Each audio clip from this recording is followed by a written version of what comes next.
Uhud dağının ətəyidir və Uhud döyüşü də burada olur.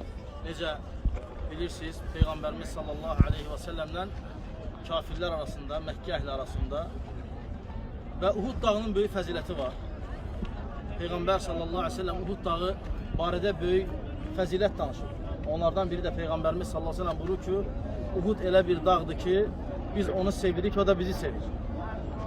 Və Peyğəmbər sallallahu aleyhi və səlləm Uhud dağını sevdiyini bəyan edib və Uhud dağının da onları sevdiyini, yəni sahabələri və Peyğəmbər sallallahu aleyhi və səlləmi sevdiyini bəyan edib. Ona görə ən əfsəl sahabələr Uhud dağının ətəyində dünyasını dəyişdilər. Həmzə və başqa sahabələr. Amma baxmayaraq ki, bu qədər Peyğəmbər sallallahu aleyhi və səlləm Uhud dağını tərifləyib, oranı ibadət yerinə çevirməyib. Oranı ibadət yerinə çevirməyib. Bəzi yerlərdə, məsələn, bir daş görən kimi oranı hasara alırlar, insanlar gəlir orada başlayır artıq hərəkətdə eləmək. Lakin baxmayaraq ki, Peyğəmbər sallallahu əleyhi və səlləm ora haqqında əzəmətli şeylər deyir.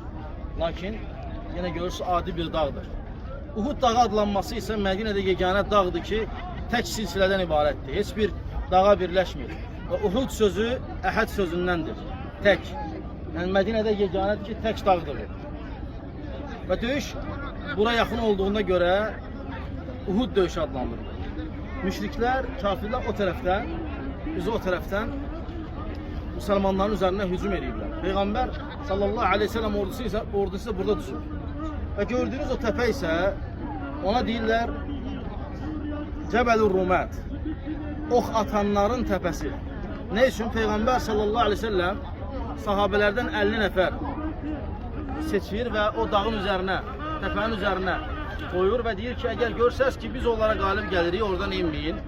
Əgər görsəz ki, onlar bizə qalib gəlir, oradan inməyin, hətta mən sizə xəbər vermədiyəcəm. Və Uhud döyüşünün birinci həmləsində, birinci gedişatında müsəlmanlar qalib gəlir. Və müşriklər, kafirlər qaçmağa başlayırlar üzü Məkkə tərəfə.